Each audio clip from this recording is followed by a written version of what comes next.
This fire station was built more than 50 years ago, and firefighters here say they've simply run out of space. That's why they're asking the community for support to build a new station just feet away so that they can better serve the growing population. Harrisburg Fire and Rescue trying to keep up with demand in an aging station.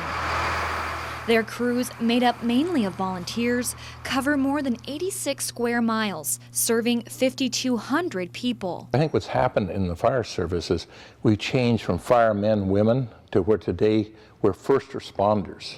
Our mission is expanded out. Bob Bronson, the chairman of the district's board, also a former volunteer firefighter, says their annual call volume has been increasing each year and says their 52-year-old station wasn't made for a population this size. Their station is now packed with so much gear, some has to be kept outside. You can see we're just right back tight next to for space. He says it's also vulnerable to a strong earthquake, limiting their ability to respond if the walls were to come crashing down. Myself and other members, we do not want to have, in the event of an earthquake, sitting with all of our first responding and all of our equipment sitting here with tons of concrete on top of it. We're not able to help the citizens of our community.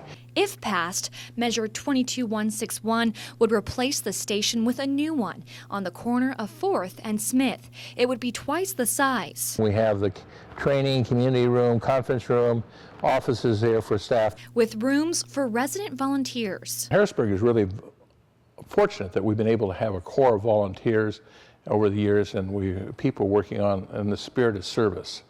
And this is why we're asking for the people and the citizens of this community to help us with the new facilities, something we're putting together that's good for the next 40, 50 years. It would come at a cost of about $166 a year for the owner of a $200,000 home.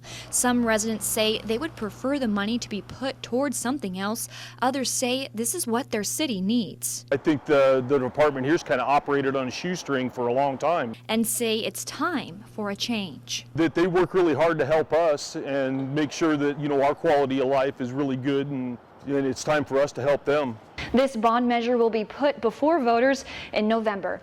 In Harrisburg, Amber Wilmarth, KEZI 9 News.